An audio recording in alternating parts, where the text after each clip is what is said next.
Good morning, everybody. Tobias Schultheiß, my name. I'm in the business for 20 years now. I've always been a transaction advisor, or in German, a broker. I set up Blackbird Real Estate in October 2011 with the idea of being a transaction advisor. Say, if you're my client, you please pay my fee, so then I can advise you rather than the German approach. We have three major business lines. Say, transaction advisory, advice on selling commercial property. We have a second business line called buy-side advice, where investors who have already had first meetings with vendors ask us in order to give us advice whether to proceed with a specific transaction, yes or no. On average, we do some 20 of these every year. And the third business line is initiating joint ventures, where we assist as a co-investor in order to be a red blocker with 6% today, maybe 10% in a couple of months from now.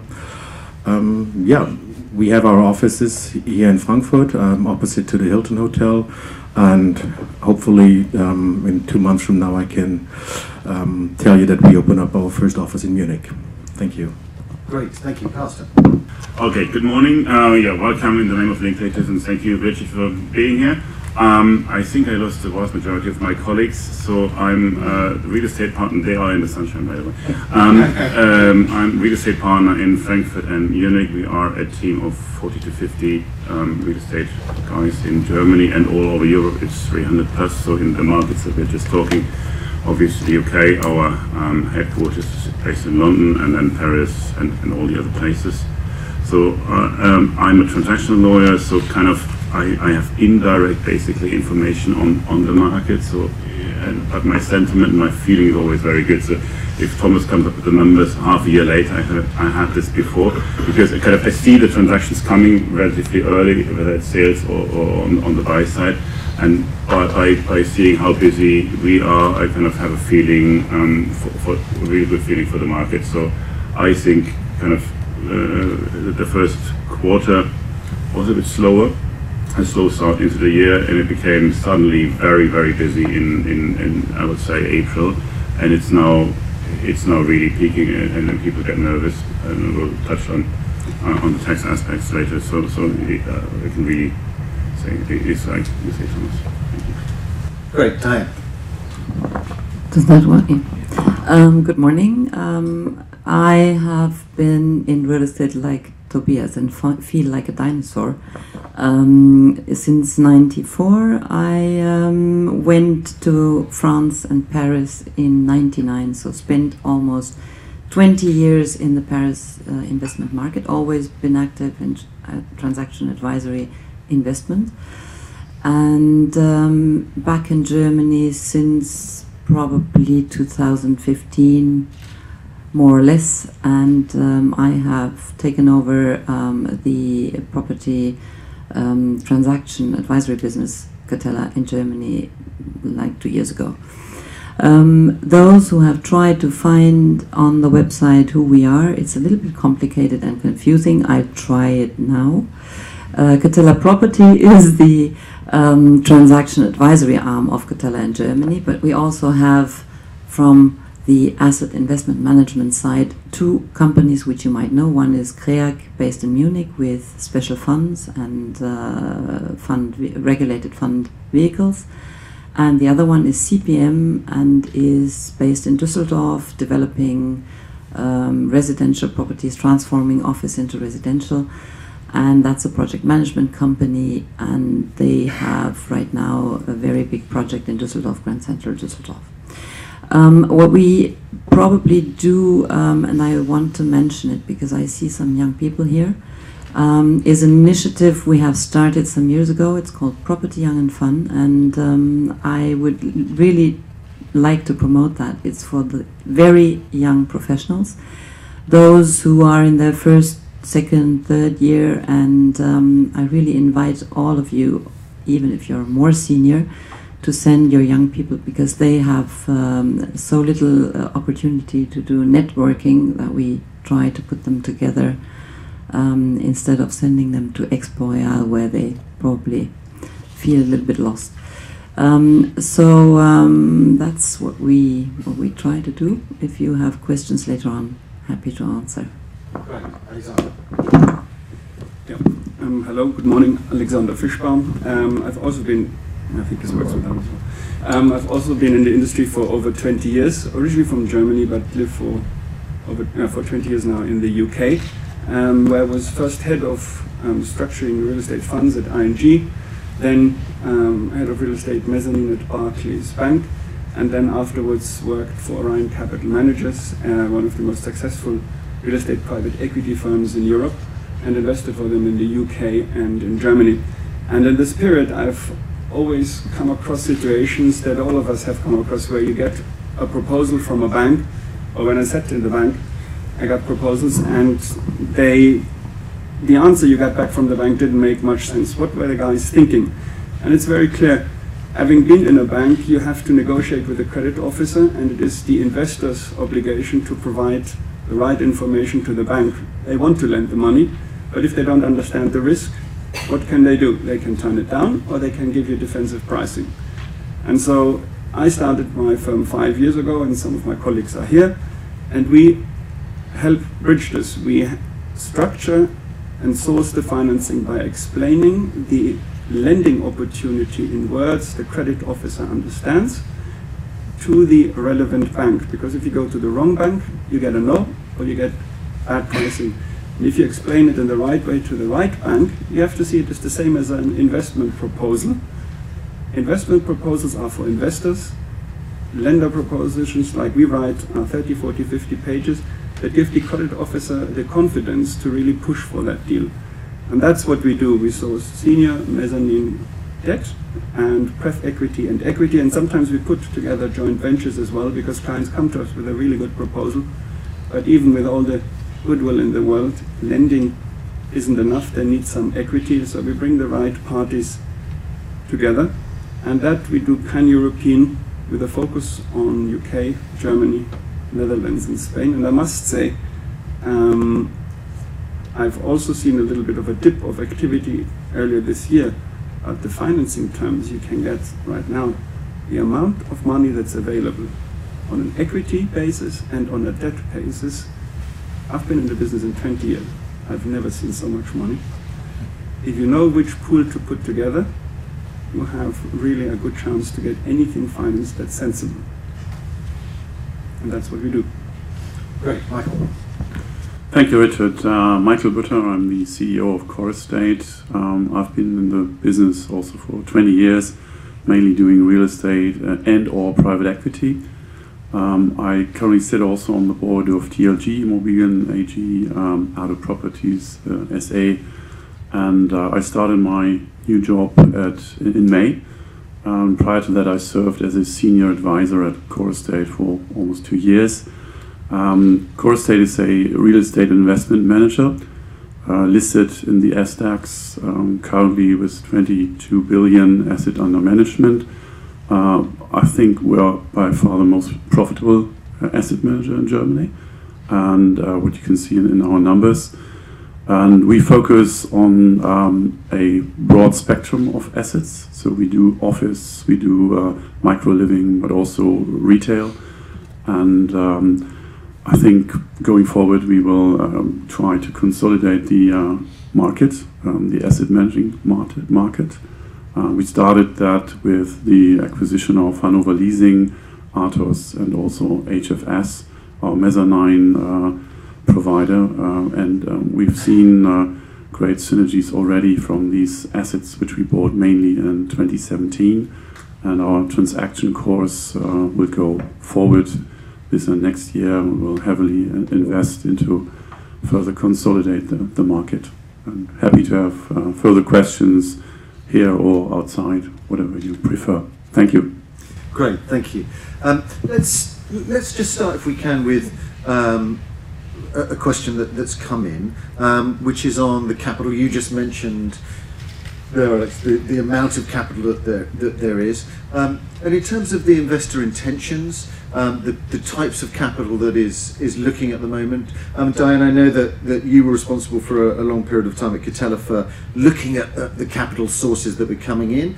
Are there changes that you've seen? Are there different pools of money looking for different opportunities? What are you seeing from that sort of equity side?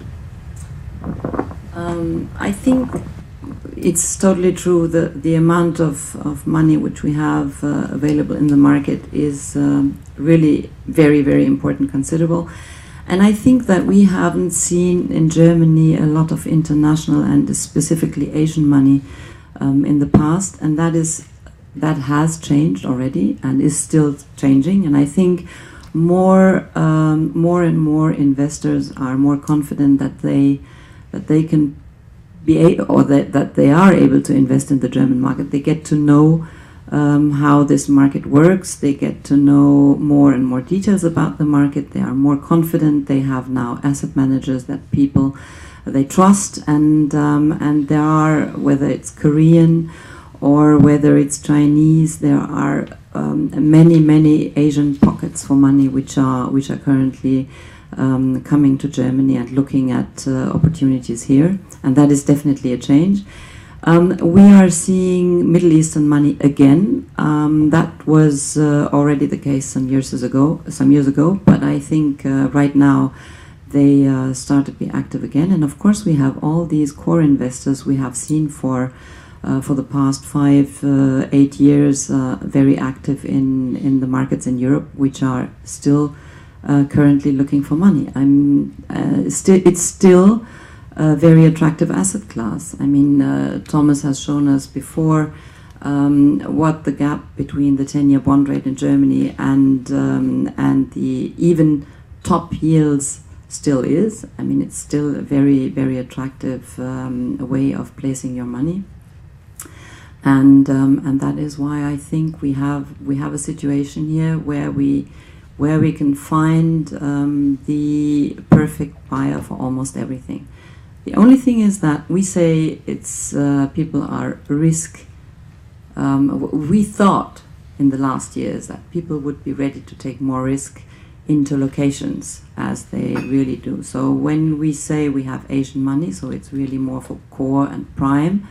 And that is driving the prices for core and prime still, and not the same price development is happening in B, C locations or for B and C quality of product. Okay, good. I'm going to pick that up shortly because I want to come to those B, C, D locations in a minute. Just quickly, maybe starting with you, Michael, on this one. I mean, there's GDP growth across continental Europe, not so much in the UK. You've got the ECB beginning to withdraw support. How much of an influence do you think those economic factors, the sort of macro picture, is going to have on the market in the second half of this year going into next year? I'm positive. I don't think, Richard, that we will see a backdrop of the market. The ECB will continue the soft approach by increasing interest rates relatively late. We learned that they will do so maybe next year, and then very moderately so. That's why I believe we will have a good transaction climate, as Thomas pointed it out. I'm not concerned at all. I'm very positive that we will have a good effect for the next 2 years, and the spread we've seen on your chart, that's quite clear that we will have a good environment going forward. I mean, I'm not so relaxed on the political debate, which is ongoing, be it a war between commercial war between the US, Europe, and or China. I think this could be a dark cloud in the interim, but economically speaking, I think this will just go away as well. There will be a solution sooner or later, and economics will always prevail. So to sum it up, I'm positive on the macro environment going forward, and the spread is relatively attractive for investors for our market. Okay, good. Maybe, Carsten, let's pick up that point about political risk. Over the past 2 years, a lot of the, whereas in the 2 years prior to that, half of the discussions were used up about financing or debt and the issues around that. Then for the past 2 years, political risk has been a very big part, whether that's been Trump, Brexit, Korea, Turkey, Russia. Something extra seems to arrive every day almost. And interestingly, I was in a session Friday in London with Günther Verheugen, who was deputy head of the Commission and also in charge of enlargement. And he was very depressed generally about the prospects for Europe and how the politics were going and how everything was changing. His view was not one of wanting to have Europe as a federal state, but that you had individual states, so he was very pro that side of it, but he was just generally quite depressed about it. So is there anything you can do to cheer us up, Carsten? That's the question. How do you I've got his card here, so if you we have brunch outside. I mean, how do you see the political risk thing? Do you think it's something that's here on the newspapers and gone, or do you think it's having a real impact? I think it is in the newspapers and gone, to be honest, because we survived things like Brexit, like Trump. I mean, we're still in the process of surviving him, but the world manages. So I think and things can change to the positive, as we saw in France. So I think it was last year, on the same panel, we were discussing the French elections, and they voted for something reasonable. And he's doing a good job. Whether the German government is doing a good job, that's another point, but it's still okay. So I think the world and the economy kind of is somehow independent from politics, and this has always been the case, and there's more reasonable people out there than maybe in the parliaments. And also Brexit, I still have one of our senior advisors, Lord Hague, the former foreign minister of the UK, and I still have a bet with him that the Brexit won't be a Brexit. He thinks it will be a Brexit. I'm convinced that it is named Brexit, but won't be one. At least not the one hurting anyone. So I'm still relatively positive, and nothing will change in that regard. And to Trump, I think we are probably the industry that can understand him the best. He's just a real estate developer. This is the way he acts, he negotiates, and this is the way you can possibly handle him. So I'm also rather positive if you're talking about the US. And to be very frank, some points he's right in terms of the trade discussion and the taxes and the tariffs, and he is maybe also right in terms of that Europe should stand together, should kind of think about their military expenses and furthermore. So if I want to cheer you up or try to cheer you up, maybe we have reason to believe it gets better, because Europe it needs to develop, and that's obvious. This was obvious for quite some time, and the same for Germany. War is over for 70 years now, and people need to come to reality. They need to say, okay, this is where we are, this is where we stand. We are very important in this world, so we need to kind of take action and take the steps that we have to take and accept these changes, and challenges as well. So I think there is reason to see things positive, and yes, we have to tackle the third of each population probably that has been left behind a bit.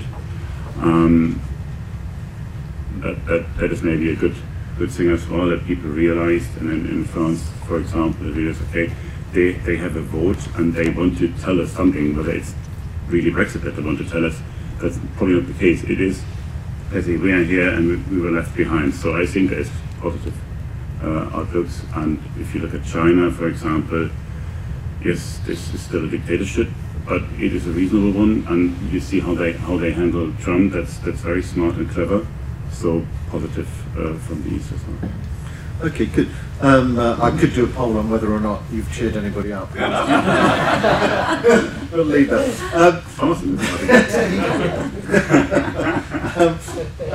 Alexander, just pick that up a little bit. And also, obviously, when we were in, I mean, the point you raised there, Carsten, as well, about France, and feel free to come on this as well, Diane, is if you go back a year to the discussions that there were, absolutely right about the elections, and also just in terms of the sessions that we've done in Paris, the change in sentiment there is just huge in terms of their belief, to the point where discussions in the market there were also about who's now the natural leader of Europe, because Merkel is now on her way out and Macron is there and everything. That was is in France, wasn't Yeah, it? that was in France, yeah. I could do a vote on that here as well. But it's just interesting to see how that turnaround has been. And also that Europa Capital, on the panel there was Andy Watson, who's just joined Europa Capital with seed money from Mitsubishi in Japan to do a core fund, but not basing it in London, but actually basing it out of Paris to invest core, but across continental Europe. So again, quite just interesting things that are happening. What's your take on it? You don't need to answer all of those. Thank you very much. Let me phrase this in one word. Yes. No, seriously. I know why you asked this question, because I tend to be, my views tend to deviate quite often. And if you look outside, there's a Brexit paper which I wrote 4 days for our clients after Brexit. Everybody was running around in London saying the world is coming to an end. And my view, and you can see that, was no, it's not. It's a little bump in the road. England is still a very strong country. London is still a very strong economy. And I urge you all to look there and invest there, quite frankly. And it is the natural home in Europe of entrepreneurship, free spirit, and international trade and relations. It has been for hundreds of years, and that's what it's going to stay. The only one who tried to throw a pebble into the works are the European Commission, which is not, I'm a convinced European, but I think the European Commission is the worst that Europe has organized, because they're trying to force their view on everybody else, and we see that this doesn't work quite well in the Visegrad nations, it doesn't work quite well in Italy, it doesn't work, almost didn't work in France, second jitters, it doesn't work very well in Germany either, but nobody has bothered to ask their populations.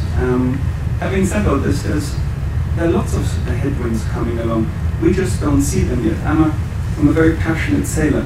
You can have wind from any direction. If you have the tide strong enough, it's just going to wash you wherever the tide wants to go. And the tide now is the money coming in. There's so much unallocated money. And we've seen this in Thomas' excellent slides. Money is pushing everywhere because the base rate is unnaturally low. So they accept unnaturally low returns in real estate, and they accept all the headwinds. Politically, we have a little bit of Brexit. Yes, we're going to have a change in German government at some point in time. Italy, we pile into Italy as well. Not a problem, because where else am I going to put my money? It's never been different in Italy. I mean, it's never been different in Italy. So, so having said that, everything is masked now by the weight of money. And that is the key thing we should be conscious of. If the interest rate changes, then this differentiating factor is going to come out. But as long as it's not, it doesn't really matter what political risk and topics are. You have no alternative than to invest in real assets. And this is why the gentleman left and right for me can do their fantastic job, because now people don't put it in bonds and look at them, they give them the money and say, please create some happy value. Let's pick that up with you, Tobias, because obviously you're looking at those C and D cities, particularly in Germany. Have you seen a change in either the weight of capital or the desire for people to begin looking at those kinds of opportunities? I'll try without the micro. I have definitely seen a change. For example, in 2013, we marketed a very nice office building in Kaiserslautern, which is one of these bigger than 100,000 people C or D locations. And back then, there was interest, but we did not find a buyer for it because the appetite wasn't strong enough. Last year, we were mandated to sell a 80,000 square meters office and warehouse portfolio in Wolfsburg, which is also considered a C location. And I only had to talk with 5 investors, and the first one who did the site visit finally bought it.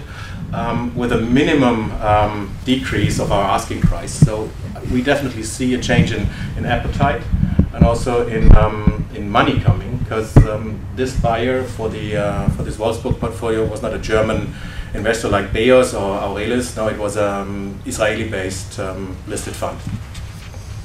Okay, so are you beginning to see? I mean, Diane mentioned different types of. Are you beginning to see any Asian capital specifically beginning to look there? What are the opportunities they're looking at? Is it across all of the sectors, or? Well, I hear of Asian money, but since they tend to invest in bigger tickets, I only hear of it. I don't have direct access to this kind of this type of investor.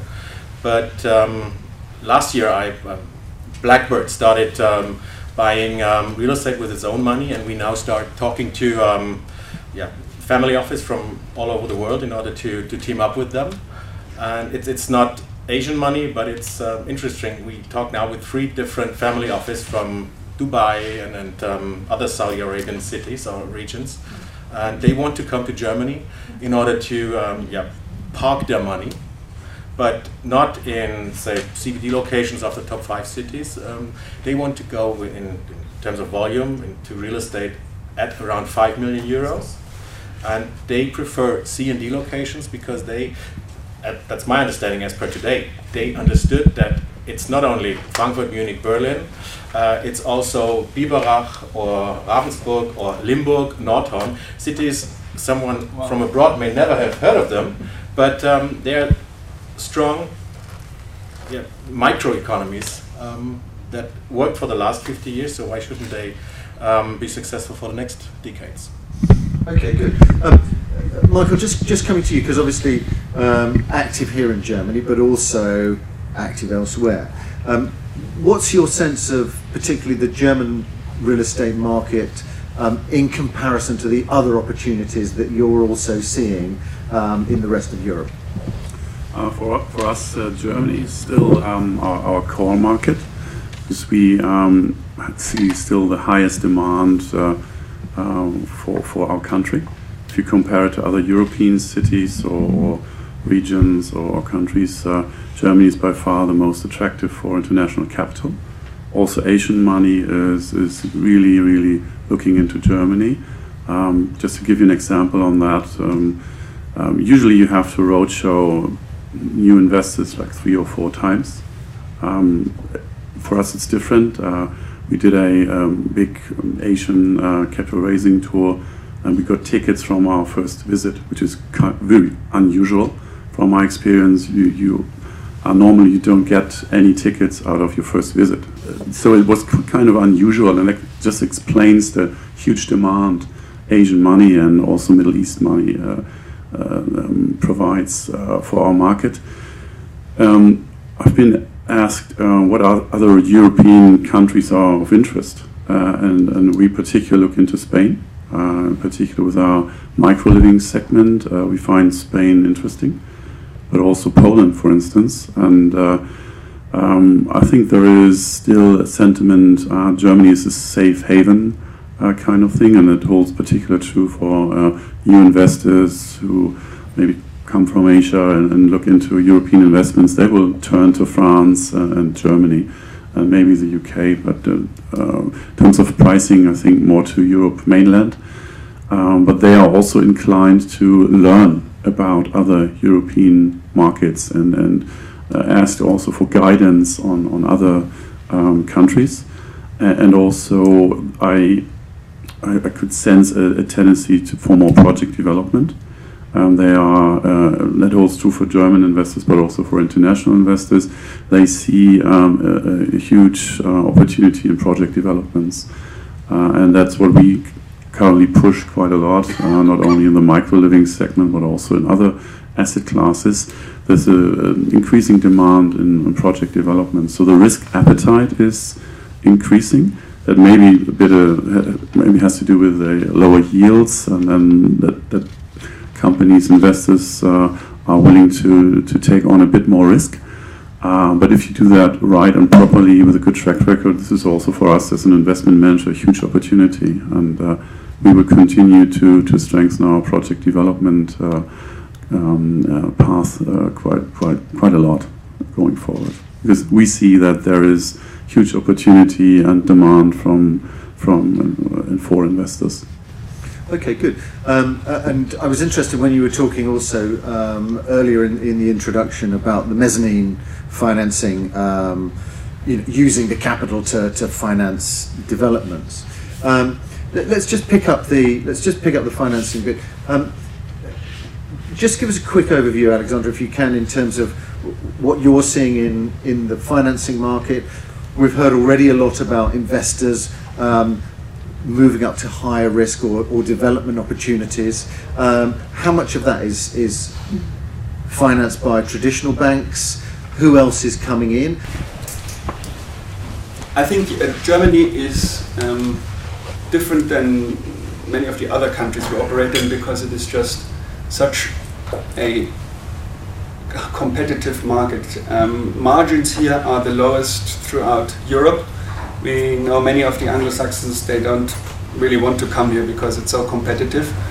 And the German Pfandbrief is the most efficient way of funding. So the banks do really well out of this, but even they are under huge pressure. What do we see? Diane knows one of the portfolios we've done last year. There was a 150 million portfolio, not full of beauties. And we got cracking terms and real competition for pricing. This year, we had its ugly little sister. Sisters. It was quite a group. And we got even more competitive pricing. So that's why I said before what I said.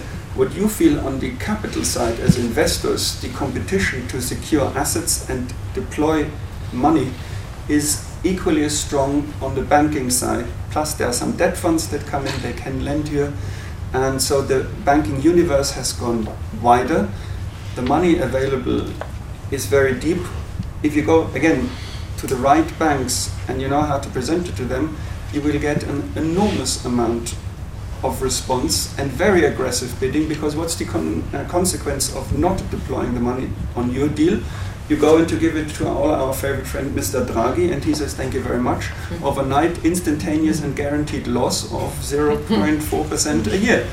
I mean, that is for a banker a really difficult situation. Do I destroy my capital base by parking it at the EZB?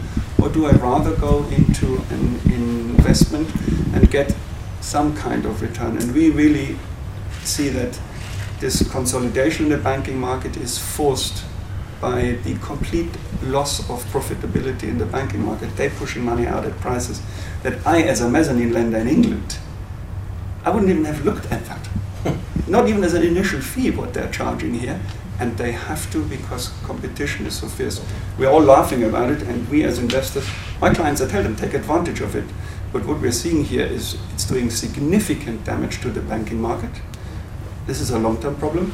And we have, fortunately, other people coming in, like Michael and his HFS, I think, is your group, with Marcelino and other very good people.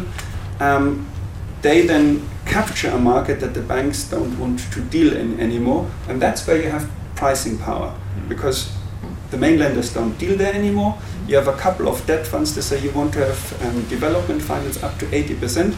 Ask all the banks, everybody's going to shout and say no. I'm going to give it to you, and that's the very Anglo-Saxon approach. I will give it to you, but it's going to cost you. And this is how the market has completely diverged into two, and you have to mix and match sometimes, bringing two very strange bedfellows together. The top slice from a very willing, aggressive investor, and the bottom slice from somebody not, and they make quite interesting bedfellows, to stay with the girlfriend analogy. You should show me on the road show, actually. Sorry? You should show me on the road show. I'm a good advisor, I come along for any price. Are you seeing, Carsten, because obviously you're seeing both the financing and the equity coming in, are you seeing more people using financing because is that helping people buy portfolios they might not have done? What's the situation? I mean, it's exactly as said. I mean, there's two markets out there, and the vast majority of the market, maybe what, 90, 80, whatever % of the market is driven by the big asset managers, pension funds, insurers. So they have more than enough money.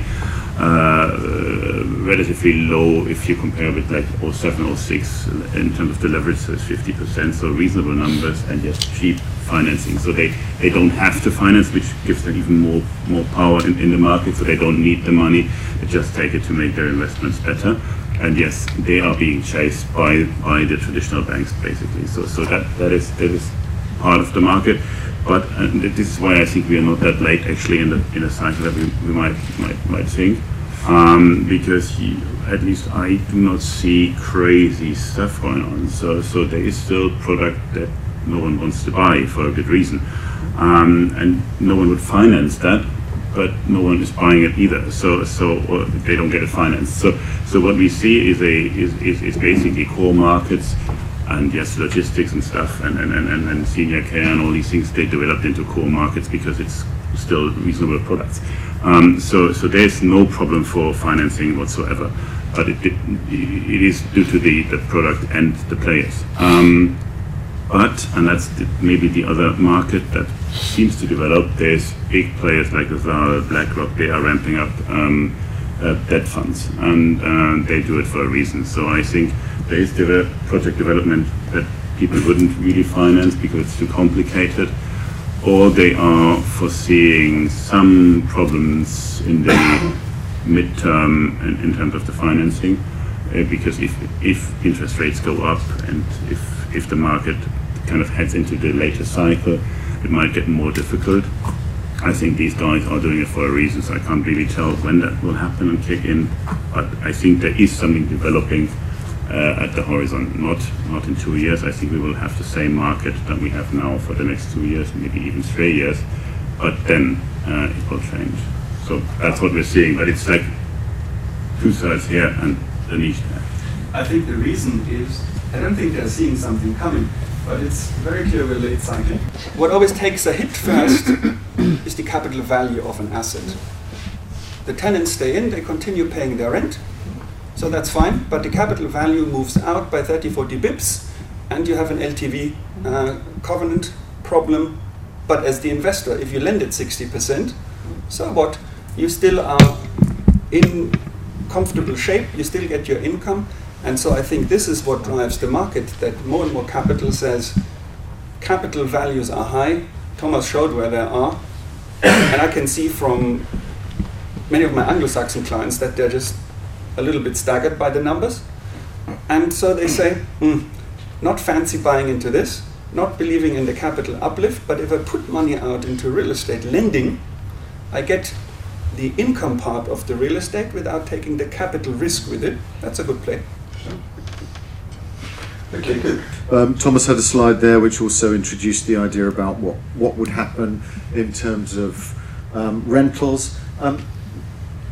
What are you seeing in terms of the opportunity for rent increases? What's your view on the sort of market fundamentals? If we've got positive GDP growth, that should be positive for more occupation, should be then potentially possible to increase rents. What's your sense of that, Tobias?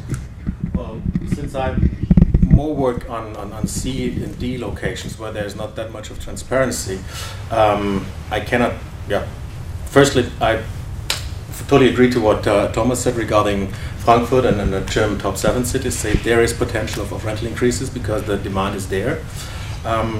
Talking about the properties Blackbird bought last year in Limburg, in Nordhorn, or in Emmerich, like cities no one may have ever heard of, there is not much potential. Not because there is no demand, but they don't look at properties from a occupier side. They look at it from an occupier side that they have a budget. It's like when you rent an apartment. You have your budget as a student, like 500 euros a month, and that's it.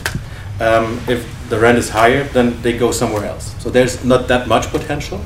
But interestingly, as soon as you have them as a tenant, and you have agreed an indexation clause, then they don't have a problem even with annual indexation. But they prefer having a low base rent to start the contract with. So for the C and D locations, I don't see that much of potential to increase rent. Okay, good. And Diane, Thomas also mentioned the pig in the country, which is WeWork and shared office space. In the London market, it's now about 50%, I think, of the market is run by WeWork or by co-working spaces. What's your sense of, you can look outside and there's huge development going on, you're moving to a different space. What's your sense of the office market at the moment? I think in the top 5 cities we have a very, very dynamic office market, that's for sure. I was just trying to figure out how long this might happen, because we have an economic outlook. We were talking before 2019, 2020, and as you know, demand of office space is really based on economic development and what's the situation on the market. So yes, there is some space for rental increase in some of the cities, and probably in the top 5, top 7 markets as well. We just don't know for how long that will last, and so yes, there is WeWork for take up of big office space, but again, I mean, WeWork is very often showing activity of medium and smaller companies.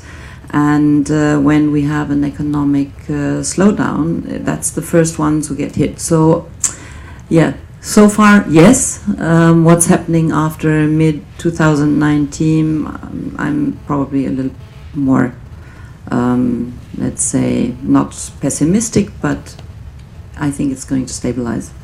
Okay, I'm going to come to the other sectors as well, just in a second. But Carsten, given that it's very rare to get legal advice for free, let's just cover a little bit on the shared ownership issue that Thomas mentioned also, and that was just give us your kind of view on that. How much of an issue is it, and do you also see that as maybe bringing some deals forward between now and the end of the summer? Yeah, it's very early, but it has been Thursday that the finance ministers confirmed that they will change the law. It was to be expected in a certain way. I think the real change is that they will now apply the 10 years, which was the 5 years for limited partnerships before to all companies basically, and that's a major change. And the reaction in the press was so and so, because they saw just the increase from 5 to 10%, which I think isn't a drama indeed. You might find red blockers for 10%, but the 10 years is a real game changer, because that effectively means, I don't know whether you all understand that someone needs to keep more than 10% for more than 10 years.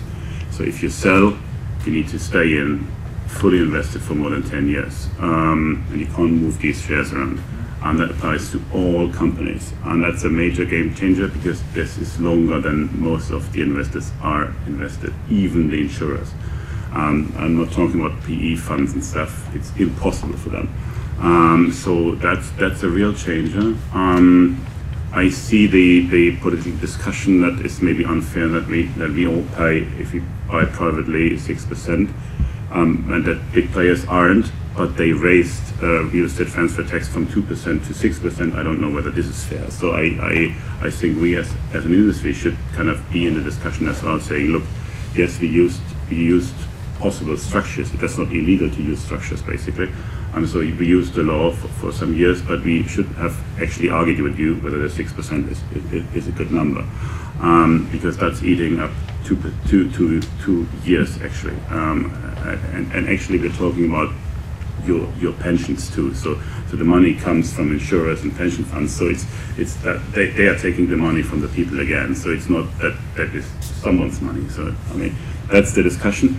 But do I foresee a hot summer? In a certain way, yes. But it's very difficult to say what they will do. I think we have some insights that this will go live as of January 2019, so they might not go back to the governmental decision, but to next year. But it might not change much, because they might apply the 10 years just as they did in previous reforms as of that day. So once you are invested now, they might even apply it to the existing structures in the very worst case. So even the structures that exist might take the hit, and that might be the only. I don't feel you can't foresee it. You can try to kind of push deals through to kind of get it under the old regimes, but I can't promise you that it will work. So I think it's rather likely that they will apply the 10 years as of that date. Okay, good. Thank you for that. I just want to dig down a bit more, because we're beginning to run out of time. So I want to pick up on some of the sectors, especially. Michael, you mentioned residential at the beginning, student housing. Just give a quick overview of some of the kind of key trends there and what you're seeing in terms of the market and what your strategy is. I think we have seen that the micro living segment has developed over the last 5 years. It has been laughed at the beginning. It wasn't financed. It was a kind of a curiosity and something nobody would invest into. And the market has proven them all wrong. It's by now a accepted asset class, even by pension funds, by institutional investors, also by foreign money, and it will continue to do so. I think the bigger university cities will profit from that segment, not only in Germany, like in Berlin or in the big cities, but also in other locations. That is also interesting, at least for us, for B or C cities, where you have sometimes huge universities. Take, for instance, Heidelberg, big university city, and huge demand of student housing. Nobody would probably invest into, or is likely to invest into an office building in Heidelberg. But if you think about student demand and student living, you may think of this city differently. And that is also in an international context a fair assumption. As I indicated, we invest into Spain. Also, there is a huge student housing need. We will continue to work on this country with that asset class, but also look in other jurisdictions. What I also can see as a trend beyond that is co-living, which is hardly existing at the moment. I think this could be the next innovation in terms of asset classes. We have co-working, and co-living is just student housing with, I mean, if you like, common space added on top, like community spaces, like sports facilities, a lounge where young students or professionals can sit and actually save costs. Because what we also see as a trend is that living gets more and more expensive. If you've maybe seen over the weekend, the Handelsblatt was a huge report on the necessary rental, the necessary income. In some of the cities, it's 40+% of your net income you have to invest into rent, and that trend will continue to be the case. And you have to think of ways to reduce costs, and co-living is an interesting idea of solving that problem and creating value for investors into that segment. We look into those kind of asset class activities at the moment, and that's definitely interesting for CORESTATE as well. Okay, good. And so co-living is rather like student housing, except without studying. That's quite like. That's an idea, yeah. But it's true. It'll be a way of living not only for students but also for professionals. And look into the big cities internationally. In New York, there is already co-living. You can't afford a property in Manhattan there are 40, 50 years old people who share rooms, and this will define our living, because everybody is striving to the inner cities, and there is a tendency not to live in the countryside. Right? That's still not the case, and as space is limited, you have to be flexible. Even though I personally wouldn't like that, but that's a different matter, right? And the demand is increasing, and so I see that trend, in particular in cities with a higher demand of space, and where population is increasing, and as you know, in Germany that's the case for all the bigger cities. You also did, and healthcare is in a way part of that same idea, senior living, those kinds of things. And I think, Diane, you did a deal in healthcare assets recently. What's your sense of that? Are these alternatives coming more into the market? I think so, yes. It's an attractive asset class because of, we talked about risk and how are risks seen by investors right now. And the risk of exit and the risk of occupation is very low in those asset classes, which is why people are so interested in that. And it's very specific investors. You need a good asset management. Everything which is healthcare, of course, is subject to regulations. It's senior housing, healthcare. It's more or less varies from land to land, sometimes from city to city, and that's a good way for asset managers to find for the investors good returns and good. Let's say you don't destroy value. Your exit, the occupation, vacancy risk is low, and that is still, even if we talk about senior housing, it's still a growing demand, and people live longer and longer. They like co-living, so yes, I think that's a sustainable asset class in Germany. Okay, good. And Tobias, my guess would be C&D locations, good for residential, good for smaller office, I guess, but also positive for hotels. Are you seeing investor demand for hotels? Not really in C&D locations, because to my understanding of hotels, the minimum size is 50 rooms in order to have a profitable hotel.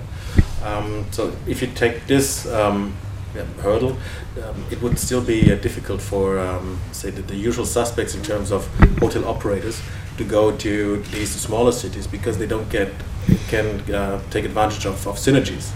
If you go to Frankfurt and you have Tristar as an operator, he runs, 4 or 5 hotels here in Frankfurt, so he has synergies. You don't get these synergies in a small city between 30 to 50,000 people. So there is some limited potential for hotel developments, but you have to look at it on a city. You have to look at each city individually. I'm going to do one last question before we go outside. Where do we invest? Just so that everybody can take that away. You can decide to invest in Germany. You can invest in Europe. You can invest where you like. Where would you put some money to get the best return in the next sort of? Well, you can choose the timeline, but let's start with you, Tobias. Would it be B and C cities, C and D cities? It would be C and D cities in Germany, commercial properties in commercial areas, not in high street and not residential. Okay, all right, good. Carsten? Core markets, but I would go for operational models. So whether it's co-living, senior care, whatever, I would do something with the real estate. Okay, good. Diane? I think I'm totally opportunistic. I would go anywhere and in any asset class and in anything where the cash flow makes sense and where I have a secure exit, I think. And then could be Germany, and it could be German B and C cities with fully leased properties in prime locations. It could be flats in the top 5 cities where you have some work to do. I think Germany has such a deep market that you could find very good product in any asset class and in any location, almost any location. Okay, good. Alexander. I would not go into anything at 3% yield, that's for sure. I would very hard look into the United Kingdom, because if you get a city office building at 4.5% and you have 3% in Munich, maybe that makes sense. But what I would always do, and I'm not saying I wouldn't invest in Germany, I would invest, but not the top shiny buildings. I'd only invest in buildings, and that harks back to my private equity days, where I see I can change something to make it better. So whatever happens to the interest rate and the yield, I create extra income, extra value, and I balance it out. Whatever happens, either I make more money on the income, or I can counteract any change in valuation by adding floors, adding tenants, increasing rents, something active with it. Okay, good. Michael. I share that last remark. You should look on your risk appetite. I think all asset classes are still available, and I'm with Diane on that. If you want to add a bit of risk, then do project development. Limited there to residential, micro-living, office. I wouldn't do project development retail, actually. That's nothing I would consider. And I would look international as well. And just also look for opportunities to actively asset management and property manage whatever you acquire, and look for opportunities to create growth via a good asset manager, for instance. Okay, that's great. Thank you.